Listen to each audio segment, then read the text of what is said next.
The Power Moms Network, empowering moms to lift the world.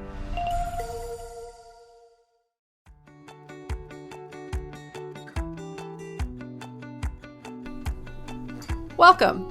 I'm Riley Karsh. I'm Tova Kopan.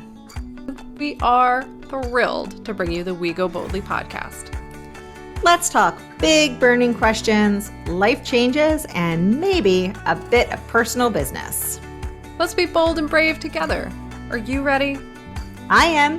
Here comes the show.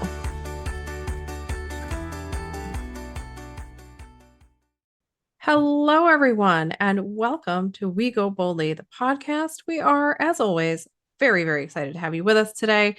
As you all know, we are proud members of the Power Moms Network. We love being on this network. We love the people associated with it, and we would also love for you to go ahead and check them out online at your earliest convenience. They are very cool people. Without further ado, I'm going to dive into saying hello to Tova today and mentioning we're still in season 10. We have a few more episodes of season 10 to go, and I'm excited about today's episode. It's all about feelings, and in my head, it's a 1970s, 1980s video game or game show on TV. So just wait for it. It's very exciting. Before we get into that, I'm going to say hi to Tova and see how she's doing today. What's going on, Tova? I just like how you're like, we are still in season 10. Yeah, I know. Because I'm like shocked that I was about to say that we've let it go on this long. Like what's happening? This is our longest season ever, and I think Yes. it's been super valuable. And a lot of the stuff we're talking about is incredibly helpful and useful. And like you and I have learned a tremendous amount, which is always Certainly. a good goal to have, right? But like also I just was, as we do our pre-record, I was like, episode 22. Whoa, how did that happen? Yeah, no, I agree. I also feel like so we have some fun stuff planned for the rest of the summer. We're very excited about August, and we are coming to you our season. I don't know if August is season 11 and then September is season 12, or I don't know, we name things different things. It doesn't matter. Yeah. But our next big season, I think we are nervous about because we need it so desperately. Like we tend to pick the seasons that we need. And so a little of us having the season go so long is because, hey, there's a lot that we want to know how to do. Legitimately. So much. There are still a bunch of people we reached out to and we were like, hey, we would love to have you come on. And now we're just running out of time. And it's like, well, we'll have you come on for something else. Right. Because there's so many things we want to learn how to do. And I think a lot of it is also like, and we want to just like get to that season later. Like, yeah, we're definitely kicking the can a little. Because it's a biggie and a doozy, and it feels like it's going to be like one of those things. But before you asked how I was doing, I did not answer you. I don't know, fine, I guess. Interestingly, I was at the doctor this morning at the surgeon because if we haven't announced it yet, I don't know why we need to announce it. Anyway, I blew out my knee like two months ago. And I tore my ACL and my meniscus and all the good stuff. And so I was at the surgeon's this morning to talk to him about like next steps. What are we going to do? And the person came in before him to do my vitals and stuff. I am not sure if she was a nurse or nurse practitioner. I don't know what. I don't want to label people, but she's like, "Oh, how are you?" And I was like, "Oh, I'm fine." And my husband came to this appointment with me because I wanted, a second set of ears, eyes, whatever. And she left, and then we're sitting there waiting for the surgeon, and he goes, "Why did you tell her you were fine? You're nervous. Tell her you're nervous." I'm like, Oh, okay. So it was just, I'm bringing this up because it's a good reminder that like, it's okay to say how you're actually feeling. Like, you don't have to socially lubricate the situation. Yeah. And incidentally, I mean, we had a whole season about asking, how is your heart? Because when you say, how is your heart? You can't be like, fine. Like it's just, you can't answer it that way. Yeah. It's fine. Well, I mean, you can, but that's a real bummer. It's a weird answer. I will say, so a couple weeks ago, I had a car issue. In the end, knock on wood, that we have reached the end of this story, this chapter. It turned out to be my battery that no one could figure out. But it's strange. But and hopefully that truly is just what it was. But until that point, it got towed to multiple dealerships, and I was driving my mom's car, and my Sunday of Memorial Day weekend got kind of flipped around. And so by the time I got to Trader Joe's that night, I was just like, ugh. And there's something about the way that the Trader Joe's cashier people, I don't want to call them a cashier, not that there's anything wrong with being a cashier, but they're just so much more to me, like emotionally. And the way they ask, like, how your day is going, how is your day going, how are you, that for whatever reason, I cannot lie to them. It's like there's a special serum. I think it's the smell, because Trader Joe's has a particular smell to it. Yes, maybe it like pulls it out of you. Serum in there that I then am like, well, to tell you the truth, not great, friend. Like, I was supposed to be back in New Jersey 5 hours ago. I was going to have a facial. It was going to be relaxing. Yeah. I was going to see my friend Riley on the way home. And instead, it's 6 o'clock and I'm at Trader Joe's.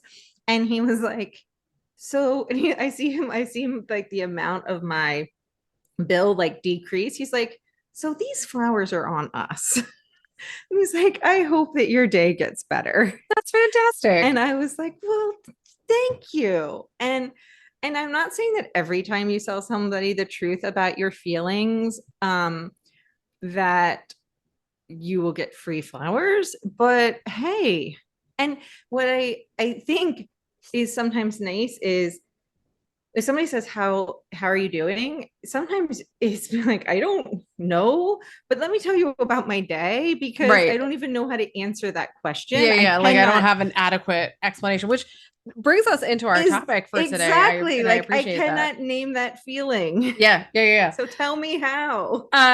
So today, obviously, everyone, we were talking about naming that feeling and how do you do it? And the reason we're talking about this is exactly what you were just saying, Tova. And it's like, there are times where, you know, maybe your body feels a certain way and you're like, what in the world is going on? And there's feelings associated with it, right? And you don't necessarily have the words, the language, the tools, whatever you need to be able to identify what those feelings are. But you can be like, my chest is tight or my arms are tingly. And, you know, all sorts of different things can be happening. I have a headache. So either I'm a little stressed or I'm having a heart attack. Right. One of the two. One of the two could be either, or both.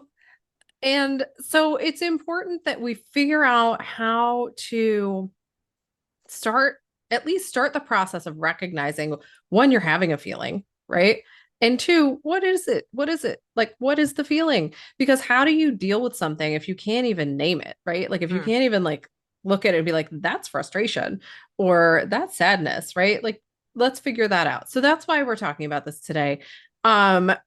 This is also like, as parents, I think something we all struggle with because we want our kids to be able to do this, because I don't know how many times I've had conversations with my kids over the years where I've been like, I want to help you, but I have no idea what's happening right now. Like, I don't understand and I need you to explain it to me. And they don't have the words because they're little and they're like, whatever. And, you know, to the point where we got one of those big posters with the faces on it that like named a bunch of emotions and they could point at it. And not surprisingly, it was also helpful for me. Right. So I did do research for this, but I will say the research was like not the best. Not my research, but I mean like the studies out there were not fantastic. My research was great. The studies out there were like few and far between on naming your feelings. So let's talk about like why this is important. And we might back up a little bit here. We're talking about emotions as an emotional state or reaction. That is not necessarily the same thing as a feeling.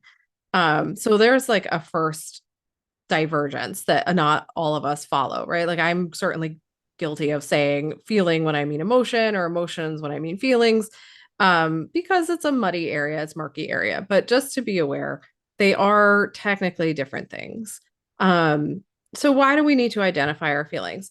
One interesting thing that I did read, and I and it resonated with me, and I'm sure with lots of you out there, is that, when you grow up in an environment where it's not safe to feel, process, and express what you are feeling, so you're conditioned to tune out your emotions, it becomes really, really hard to identify, accept, and I want to say announce. That's not what I mean, but like say out loud what it is that you're feeling, because it wasn't safe, right? Like it wasn't safe for you to do, so you learned quickly to not do it.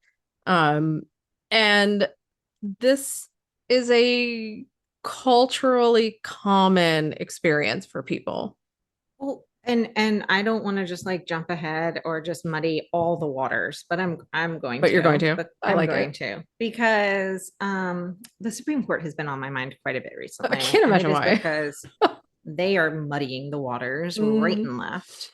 Um, you can take my IUD with their cold dead hands, but anyway, I digress. No, I don't digress. That's like totally on point. But Yeah. anyway, so I picture Brett Kavanaugh, right?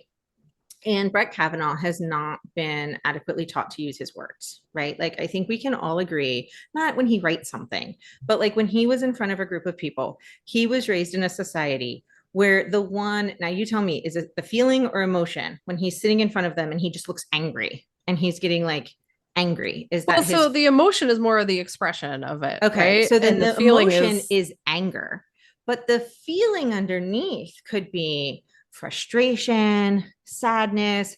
Why are they doubting me? Like, I've worked so hard. Like, there could be a whole bunch of things happening behind the scenes, right?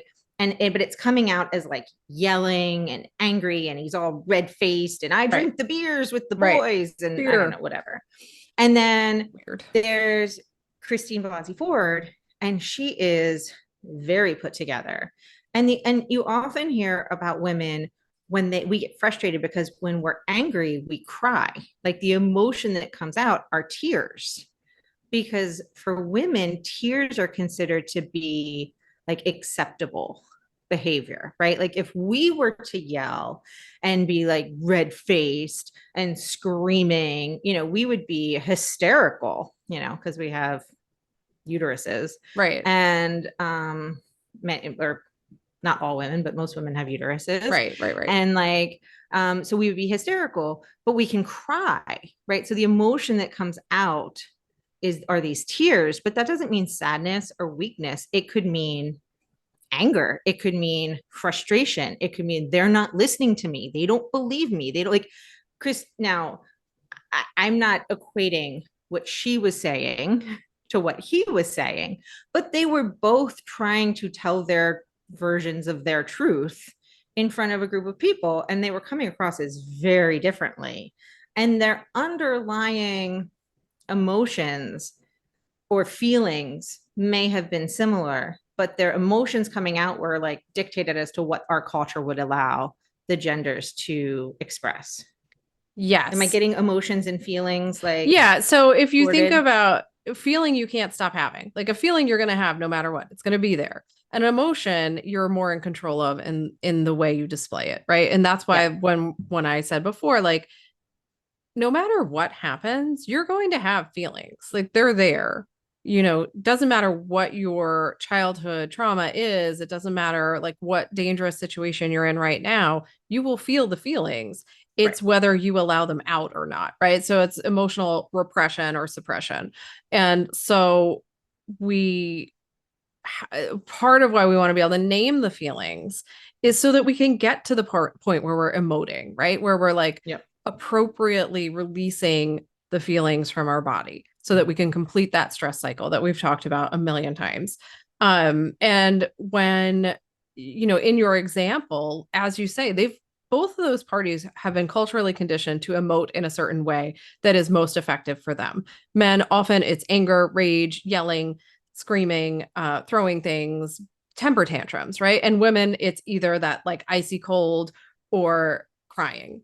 And Right. that's cultural conditioning. There's nothing wrong with any of those emotions. It's, are they being weaponized? Are they being Right. used to harm others, right? Like that's where the moral question comes in. And also like what is in that case the male not allowing himself to feel because he's only seeing the one emotion Right. on the outside, and what is the female not necessarily allowing herself to feel because she's only recognizing what she's emoting, right? Like I know that I have done, or my son has done this as a emotional part of their emotional social learning. There we go. Mm-hmm. I was like, ESL, what does that stand for? It's English as a second language, but in this case, it's emotional social learning. And it is where they draw a piece of paper, and I know I've talked about this on the show before, but not for quite a while. They draw a piece of paper, on a piece of paper, they like fold it in half, and on the outside it says anger, right? And being angry. And underneath it, when they open it up, they describe all the things that angry could be, right? And it could be frustration, it could be sadness, it could be jealousy, it could be disappointment, it could be hunger, it could be exhaustion, right? It could be a variety of things. And I think I'm guessing in our name that feeling game, right? We're taking on like, okay, well, what are we emoting? And then what is actually happening underneath? Yeah. What's the feeling underneath the emotion, Yeah. right? Yeah. So in doing this research, there were a couple studies that I did look at and liked. One of them talked about the role of emotions in our daily lives, and they suggest that there's three components to that. There's physiological, so that's what we were talking about earlier. What are you feeling in your body? There's psychological, what's going on mentally for you? And then there's behavioral. How are you acting in relation to those? I would call them feelings. They will call them emotions in that study. And that the brain has like a couple areas that get engaged when you are regulating and managing emotions. So if you think about like all the research recently on traumatic brain injuries and how those can impact people's personalities, they're hitting those areas where we have emotional regulation. And so the reason that it's important to sort of like think about this is to understand there's a mind body connection going on. Your brain is an organ, it's a part of your body, and if it's like damaged or if it's not treated well, it can impact your emotional regulation skills. So things to just keep in mind. And then of course your emotions, your feelings, and then emotions influence your thoughts, your behaviors, your interactions with other people. So as you might imagine, like we're not meant to ignore whatever we're feeling. Like biologically, the feelings happen for reasons, right? Like Right. whether it's sadness, happiness, joy, fear, all those things are signals from your body to your body to say you should do X, Y, and Z. So it can motivate you to act, to avoid danger, make decisions, form relationships, all those sort of life preserving things that you might not consider as life preserving. They really are. We know from other research we've done that that sense of belonging is key to your long-term physical health, not just mental health, but physical health. So what does it give us if we learn how to identify your feelings? You get improved mental health, you get better decision making, and you get enhanced relationships and communication. So, just those things, no big deal. it's just like life stuff. There are a few other things I just want to mention here, and then I'll turn it over to you, Tova. But the research that I was reading identified emotion as essential for cognitive processing as well, which this I didn't. I would say I know, but like I had never really consciously sat down and thought about, right? Like that being able to identify your feelings and emote in a healthy way improves your perception, your attention, your memory, your reasoning, your problem solving, and your learning. These are like huge things that, yeah, of course, it makes sense if you're more emotionally aware, right? Like if you're more feelings based and aware of what's going on in your body and your heart, spirit, soul, whatever.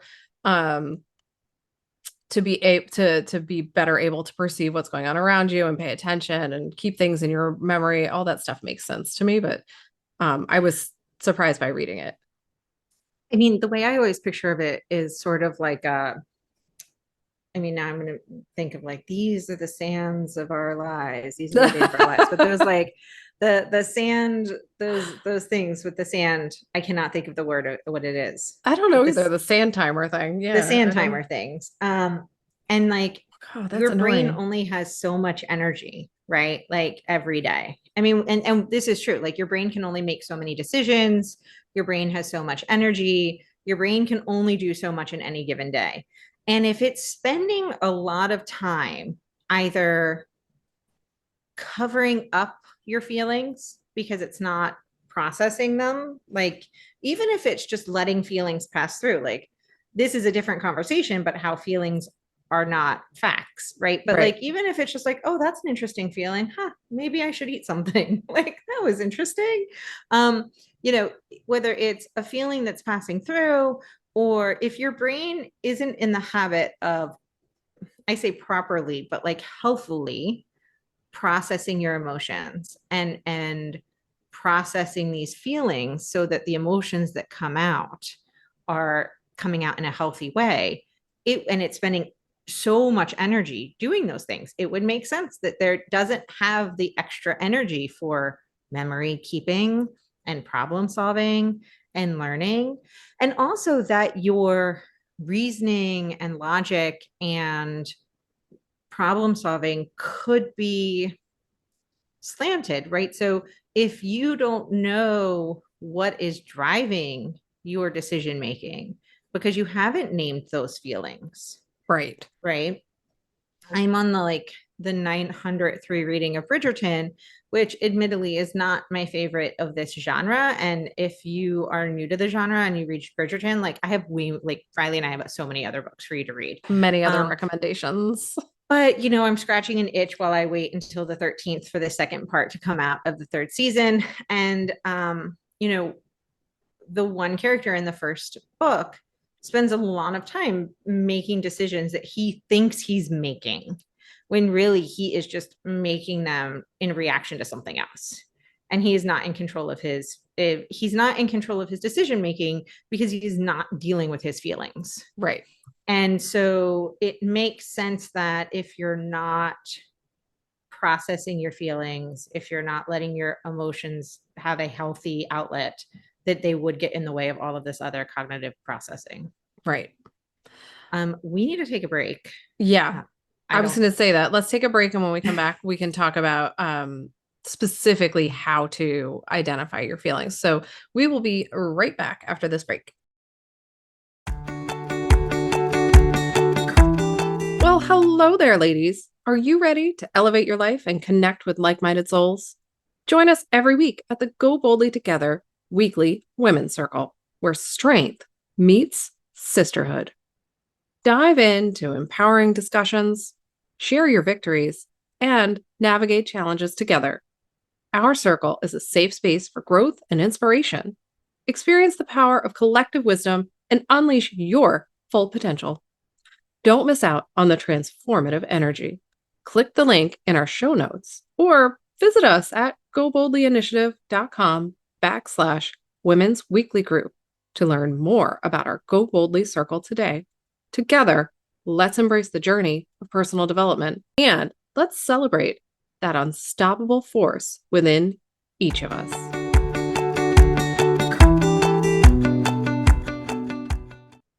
Okay, so welcome back to the show. Before the break, we decided we would sort of move forward into the how-to of it all, of like, how do you identify your feelings? And there are, you know, as with anything, there's like a million different methods for figuring it out. And mainly what I would say is you pick the one that works the best for you, recognizing that like in a week, maybe it won't work for you anymore and you need to pick a different one.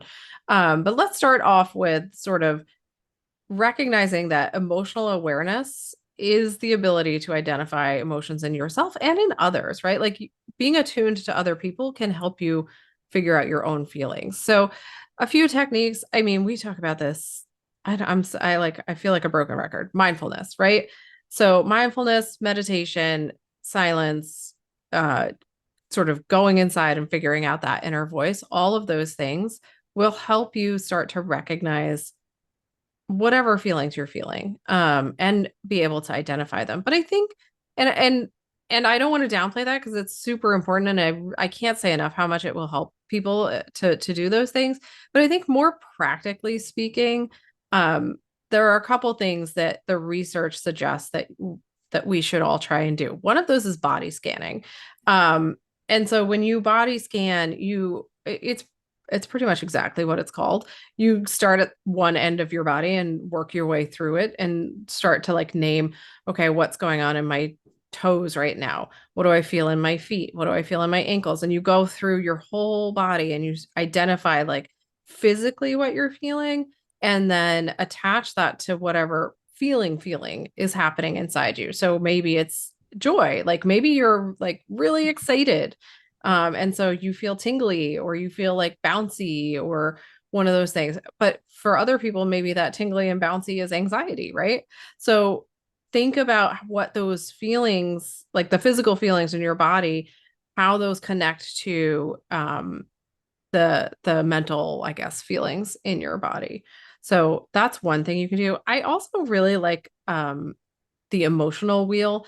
I also I mentioned earlier the faces with the emotions attached to them. I think that's really helpful. But the emotional wheel is a little different. It's like what were those things called back in like the math class where there were two different wheels stacked on top of each other and you could spin them and like it would line up in a grid somehow.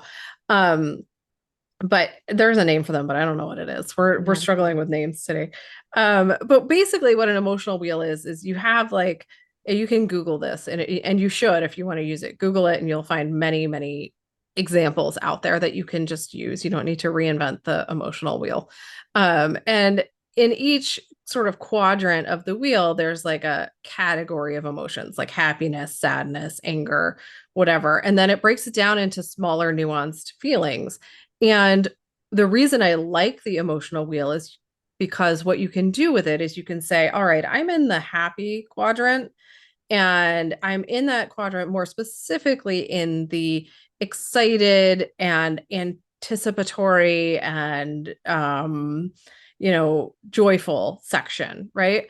And I want to stay there. Or you can do it like on the sadness side and you can say, oh, I'm kind of sad and it's really feeling like down and hopeless and unsure of the future, right? So you can look at that and you can be like, but I want to get to the happiness quadrant, or I want to get to the, like neutral quadrant, whatever it is.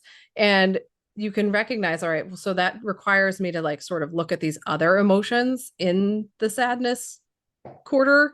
And how do I move through those to get to the place I want to be, right? And so it's a physical representation of feeling your feelings and going through the steps of like, okay, well, now I'm going to feel this and this and this. And you get to that place that you actually want to be at, which is a more comfortable place for you, whatever that is. And I mean, listen, I can take advice really well. So you said Google it. And so I Googled it as we sat here. And I'm looking at one on Amazon, and it is fascinating all the feelings that you could possibly have. There's so many. It's so like nuanced. As someone who loves a good thesaurus, I'm sitting here and I'm like, yeah, perplexed is a different feeling from shocked. It really is. Those are dismayed and disillusioned. Yes, different. Those are two very distinct feelings. And to be able to acknowledge the difference and kind of find your little sweet spot to help you figure out what's happening, right, is really helpful. Because like as you back wider, the main one in that section is surprise. Right. And it's like, oh, there's happy surprise, like, woo. And then there's like perplexed, like, what is happening? Yeah. And then there's like shocked surprise. That's like, what is happening? Like, and it's very, yeah, this is fascinating. It's a really, really useful, practical tool. We'll try and maybe put a link to it in our show notes so that you can find one. But really, if you just Google emotions wheel, there's so many of them out there, and you can there's free ones you can download and print and have for yourself. And they're, like you're saying, Tova, they're so useful in the sense of the more sort of nitty gritty you get with your feelings, the easier it is to feel them. It's very overwhelming to be like, I'm sad. It's less overwhelming to be, whatever smaller piece of sad you are, because it's not everything then. It's just that one little feeling. Well, and if you're like me, and Riley knows this about me, I love to be able to know what's happening in me. I mean, and she is the recipient of many texts as I'm figuring it out. Right. I mean, on the day where I got the free flowers at the end of the day, at one point I texted her, I'm like, all right, we have to stop texting because I'm going to start crying before the tow truck guy gets here. Like I'm digging too deep here.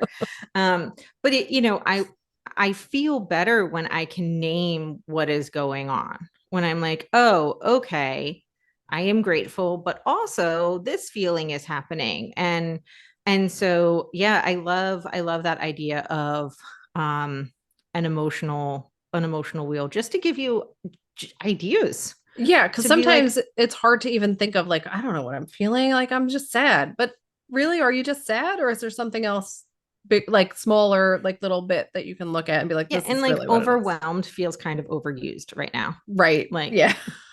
like, can there be something different, like a slight variation of overwhelmed? Just break it down a little bit. Yeah. So I would say, get yourself an emotions wheel. And then once you do that, start a daily emotional journal. And it doesn't mean you have to write paragraphs and paragraphs. It could be one word. You could be like, Yeah. Monday, sad. Like, I can't think of any bigger ones. Monday, perplexed. There we go. I'm stuck in sad. I'm not even sad, people. I don't know what's happening. And I would like to highlight something that I was hearing actually. So I started listening to the That Was Us podcast, which is a This Was Us rewatch. And something I thought that was really interesting. And I think this is a great way when you're like, I don't know, I'm fine. I'm busy. The kids have to be here. And I feel fine. Like, why are you asking me things? I'm fine. Don't question it. Is how are you reacting to TV shows that you're watching? How are you reacting to books? Like, who are you relating to? Like, which characters are you most empathizing with? Like, like, are you watching something that everybody else is watching and they're laughing and you're like, oh my God, how are they handling this all? Because interestingly enough, are you refusing to watch anything that doesn't end happy and all tied up in a bow? Yes, I am. Yeah. That is also something to potentially write down in your feelings journal or emotions journal, which may not be the same thing, as previously discussed. But what they talked about is with the That Was Us podcast folks, who we will henceforth just be calling Sterling, Mandy, and Chris, because we're going to get to know them very well. They talked about how, people will often say This Was Us was a sad show, or This Is Us was a sad show. And they're like, it's not a sad show. In fact, there's many, like, it's funny. Like, there's lots of funny parts about the show, but it is a show about life. So if when you're watching it, you're feeling really sad, it is important to have some introspection as to like, what is going on in your life that as you're watching it, you're like, this is all a dumpster fire. Like, perhaps something is happening in you.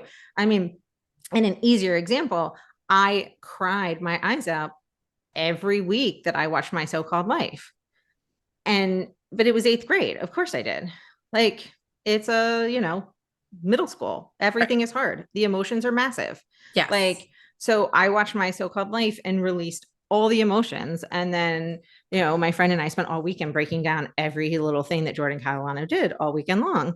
And that's how we got through her 9th grade and me 8th grade. Right. And that was not because My So-Called Life is that dramatic. I mean, it is a great show, but like, is that kind of show, but that's what we were feeling. And so my point is, if you're like, I can't write my feelings journal because I'm fine, everything is fine, then write down, watch This Was Us, laughed a bunch, cried a bunch, or felt this scene really got me, like something like that. Because I think we can learn about what touches us, and that can help us learn about what is actually happening underneath the fine. Yeah. So I think also, like, if every single day in your feelings journal you write, I'm fine, that's a good red flag. Like, that's not a good red. That's a big red flag. It's a bright red flag. It's something is not fine, right? Because fine's not a feeling. Fine is a throwaway state of being. People aren't really fine.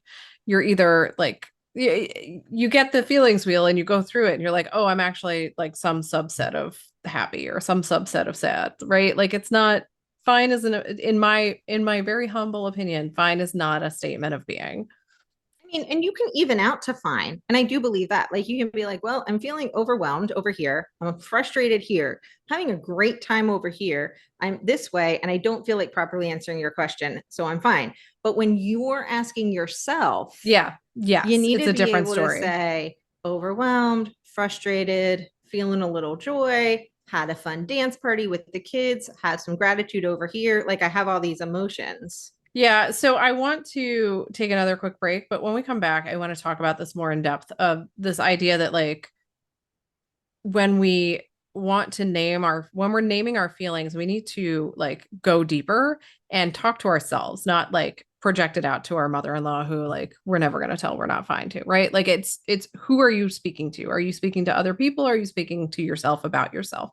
Let's take a quick break. When we come back, we'll dive a little deeper into that. Hey, pod friends, it's us again. Looking for a place to collaborate, an opportunity to share your knowledge? Have you been working so hard on a podcast, book, course, product, or retreat? Do you have insights that could light up our podcast? Well, we want to hear from you. We would love to support you in all that you are and do. Join us at Go Boldly Initiative, where we celebrate diverse perspectives and share the wisdom of our incredible community. Whether you're an expert, a hobbyist, or simply love learning, we invite you to reach out with your ideas. Visit our website at goboldlyinitiative.com/podcast guests to pitch the show or shoot us an email at hello@goboldlyinitiative.com to talk all things collaboration, advertising, and affiliation opportunities. Become part of our growing family. Let's make learning an adventure together. All right, so welcome back to the show. Before the break, we were talking about sort of when you are doing something like a feeling journal or even the emotion wheel or just trying to figure out what in the world is going on in your own inner body, inner person. It's really important to know who your audience is for the purpose of this how-to. Your audience is not other people. So you could say to any number of folks who ask you, I'm good, I'm fine, everything's great. I mean, that's not particularly healthy, but you can do it. But if you want to be able to name your feelings, you cannot lie to yourself, right? You cannot say, I'm okay, I'm fine. Now, sometimes we go into survival mode, and I think we have to do that in the sense of like, I got to get through this day. And so for this moment, I'm going to be fine. But maybe, right before bed or right when you get up in the morning the next day, you go, all right, let's break it down. What really happened yesterday? Or what am I really feeling when I wake up this morning? And then like Tova was saying, it's a much more nuanced conversation with yourself about yourself, because then you're getting into the like, we can carry more than one feeling at a time. In fact, we often do. And the feelings can conflict. Like I can be super grateful that I have a functioning body and be super frustrated that my knee is broken. I can do both of those things.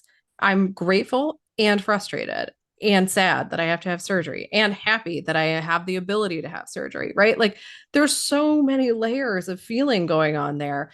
And if I pretend to myself that it's all just fine, then I'm not addressing the feelings at all. Like I'm not even looking at them. I'm just going, it's fine. I'm going to just power through this day and whatever. And like I said before, I think there are times where we have to do that, right? Like I acknowledge that for myself, for other people. There are times where you just need to get through the day and you have to like make it to the end so that you can get your laundry done and your kids to where they need to be and your job done and all those things. But there has to, in order to really successfully, I think, do this how to, there has to be a moment where you stop and you reflect and you think more deeply about what it is that you're actually experiencing and feeling and acknowledge those feelings. That's how you kind of move through them, right? Yeah. And whether we were talking about creating your joy list or we were talking about the worry spiral, or next time I don't know if we'll have a guest in between, but we'll be talking about being comfortable without distractions, right? A lot of this comes down to figuring out a way that you can have a pause to stop and do a check in. And rarely have we said that you need to take 15 minutes multiple times throughout your day to take the time to check in. I read an article in preparation for our next episode, and I'm going to tell you about it now because it's not making the cut for the episode, where they talk about creating a sphere of silence, 60 minutes every morning. And he started it as a young boy with his grandfather. Well, and that's nice. Does he have kids? I don't know. I imagine if he does, he has another caregiver, a partner in his life. who also takes care of them. Yeah, or he doesn't sleep. Either way, not a fan. So we won't be including that, but we are not asking that of you. We are not asking that of ourselves. We're saying like we need check-ins, right? So maybe it's when you get in your car. Maybe it's when you brush your teeth in the morning, at night, or it's not every time you take a sip of water, but like the first time you take the sip from the water bottle, or like, like just different triggers that you have set up throughout your day to be like, let's do a quick check-in. Like, I think this is a great one for habit stacking, right? Like, yeah, if you attach your first cup of tea in the morning to just doing a quick body scan, right? Like that's going to set the tone for you for the rest of the day, for the week, forever, really, of like some sort of self-awareness. And then you can build from there. But like you're saying, Tova, I think, it isn't a 60-minute. I mean, it could be like, if you have time, more power to you, but it doesn't have to be, right? Yeah, exactly. And I mean, with everything we've talked about, those little breaks are so important for all the things, almost all the how-tos. Yeah. But you really need to take the time and figure it out. Yes. And it is helpful also. You talked about it in the beginning, figuring out how those feelings connect to your body. And I think that the more you learn about how a feeling shows up in your body, it can get you like one step closer to figuring out what you're feeling. Like if you know that certain feelings feel a certain way or show up in a certain way, that can help you figure it out. Right. There was this sort of like multi-step method for identifying emotions that I read, and I don't want to read it to you all word for word, but I want to mention that this is essentially like what we've been talking about. It's combining a body scan. It's habit stacking, right? So what they say is choose an activity you do multiple times in a day. Maybe it's going to the bathroom, taking a sip of water, eating a meal, picking up your phone to check social media, and that, tag that in your mind as your check-in behavior. And then every time you do it, pause and notice what's happening in your mind and in your body. And that's what, Tova, you were just talking about. And that's, you think about like what sensations are happening in your body. Is your heart beating fast? Do you have heaviness anywhere? Are you breathing deep? Are you breathing shallow? And then use that feelings wheel to like, what words come up for you in the wheel as accurate. And they don't have to be from the same, little quadrant or wherever, however it's divided up. It could be all over the map. That's like, there are days where that's the case. And then you can use your emotion or feeling journal and write it down. So if you don't want to just write one word, right? Like if you want to get more in depth, you can write down like, feeling anxious and noticed my leg was jiggling and bouncing and I was having trouble sitting still, right? Like you can note all of those things. And then the reason you write it down is to identify patterns, right? Like, because then you look back at it and be like, by the end of the week, I was fighting with my spouse and my kids were making me crazy and everything kind of went to crap. And I like wanted to have a drink and like, what, like all those things maybe. And you look back at the week and you go, oh, okay, well, this was the buildup to that experience.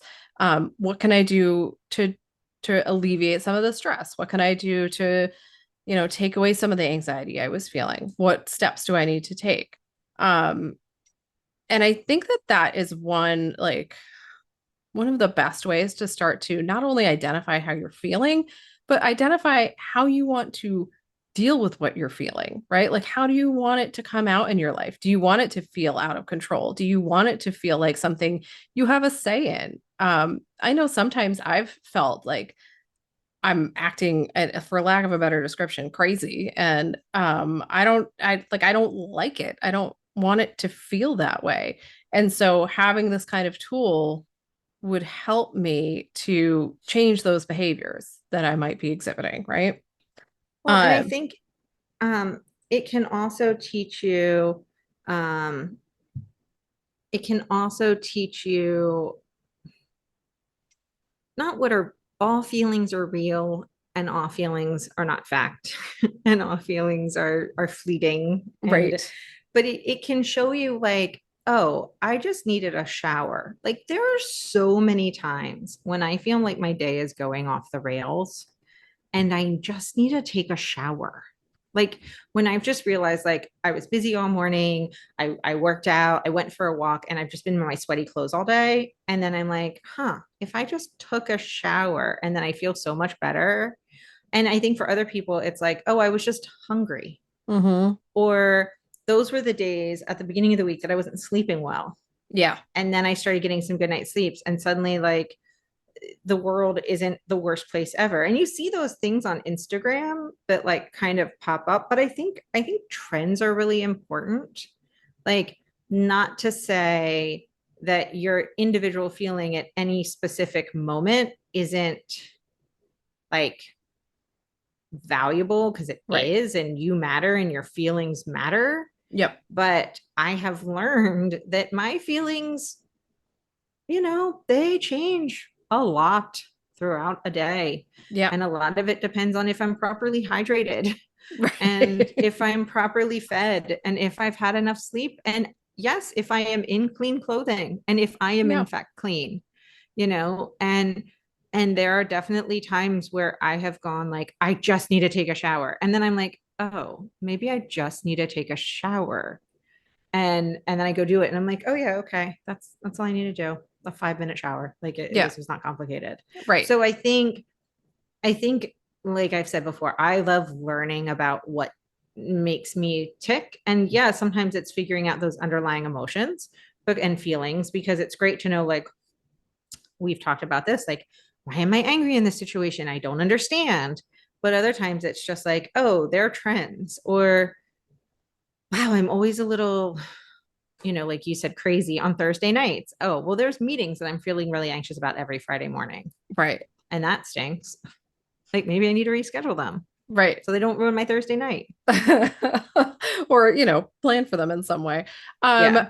we do need to wrap up, but I want to just talk about one final thing before we go, and that is, you know, we sort of mentioned this before, but the idea that feelings are meant to share their message and then leave the body, right? You're not meant to Yeah. sit in your feelings for extended periods of time. So much so that there are studies out there showing that that process should take about 90 seconds, right? Like that is super fast. Yeah. Now, should is like whatever, a crappy word. Um, but when you go beyond what the studies that I read during this research, what the studies show is that anything beyond that 90 seconds may be you reactivating the feeling with your thoughts, right? Like so we talked about the worry spiral, right? We talked about these things. You can sort of, I don't want to call it trauma, but you can like it's sort of like mini trauma where you can just reactivate it over and over and over again by continuously thinking about it instead of Yeah. experiencing it, letting it move through and going, okay, did it. Now that sounds so easy. I know it's like way harder than that sometimes. I mean, somebody said something to me the other day and it made me so mad that I was like harping on it in my brain.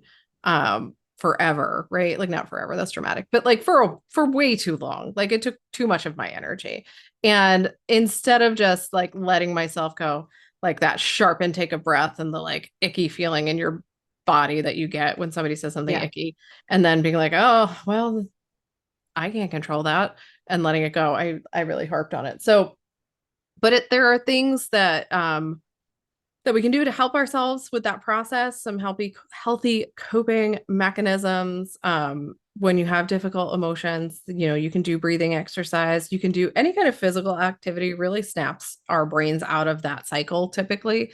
And then creative outlets, right? Like if you are a person who likes to be creative, I know Tova and I are constantly looking for new crazy things to try. I think we like to look for creative outlets. I don't know that we do them, but we like to look for them.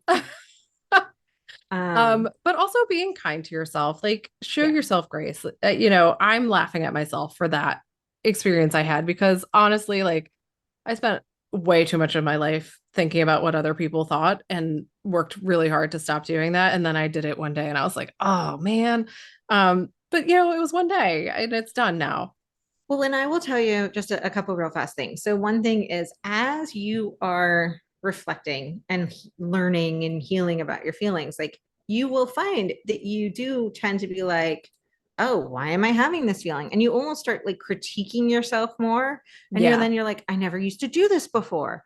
And I had somebody tell me like, well, that is actually part of the process because before you didn't even notice that was happening. Yeah. And, I just heard John Goodman, who is fascinating, by the way. I had no idea how fascinating he was.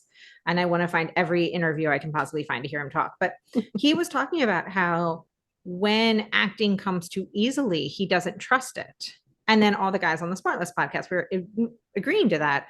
And they were saying like it came so easily eventually in some roles. And then they try harder and that like messes it up. Because sometimes it just does come easily. So as you start doing these things, it might be easier to identify your feelings. And then it may feel like you're critiquing yourself, but you're not. You're just identifying them. And I love this idea of feelings being a message to share. I had a very big aha moment when I read, I guess it was in Glennon Doyle's book, that anger was telling you that something was wrong, not that something was wrong with you, that being angry meant something was wrong. And it's a message. You have to figure out what the message is. But the first message is something is wrong. And it was like, but the idea that these other feelings all have messages and then you can get the message and then you just like let it go. Right. And I think that that can be really powerful. Yeah, no, absolutely. I think it is probably the most powerful part of the process is to recognize that a feeling is not a fact. It's a feeling. It doesn't last forever. And you are in charge of letting it go, right? Like you are in charge of experiencing it and releasing it into the wild and taking from it whatever, you needed to hear. That is, if you look at it that way, it can be very empowering because no longer are you just like having things done to you or at you. You are in charge of your own sort of inner world. And that's a powerful thing to be able to do and to recognize. So we are at homework time. And so I think the homework is pretty obvious, right? Like we want you to pick one of these methods and give it a try over the next week. My suggestion would be to get that emotions wheel and kind of walk through the method we talked about where you habit stack it and you attach it to something you do every day. And then you do the body scan and you write down whatever it is you think you're feeling. And just track it for a week and see like, what are the trends? Like, what are you seeing? And when you do that, look back at it and go, okay, well, this was my week. This is how I'm feeling now.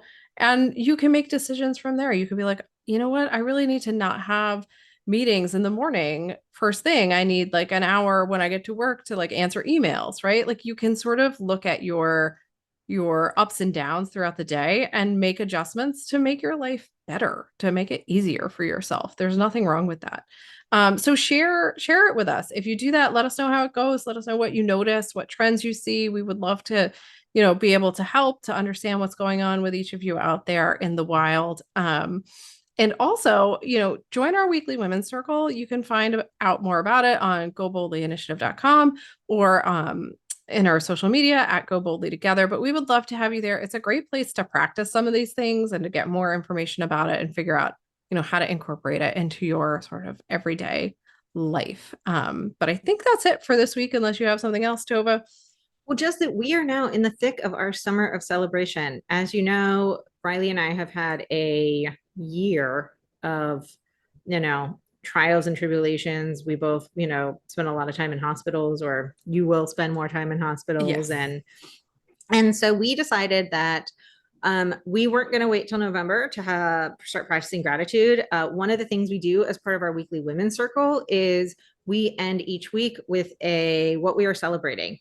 And yes, we could call it like what we're grateful for, but it's more fun to say, what are we celebrating? Yeah. And so this is our summer of celebration. We are trying to, bring in some of that joy and some of that celebration and some of the gratitude that we know is kind of the base for all of that fun stuff. And so we are in the thick of it, and we're hoping you're joining us over on Instagram and sharing what you're grateful for and how you're celebrating. We, as you know, think it is so important to celebrate everything you possibly can, because, you never know when there's going to be something that you have to have that emotional energy to go and face. So it is great to have the joy that celebration brings you. So Absolutely. hopefully you're joining us. And if not, head over to Instagram and share with us what you're grateful for. Yeah. Sounds good. All right. Well, we will be back next week with another episode of How To's. Until then, everyone, have a wonderful, wonderful week. Thanks so much for listening to We Go Boldly podcast. We know you're busy and we love spending time with you. If you enjoyed this week's episode, let us know. Head to Apple Podcasts right now to rate and review our show. While you're there, be sure to click that subscribe button. Want more us time? Follow us on all the socials at Go Boldly Together. Want even more us time? As in all the coaching pizzazz. Find us at goboldlyinitiative.com for all the info. We will be back with more excitement, research, and deep thoughts next week. Until then, keep on being the bold, brave, amazing people we know you already are.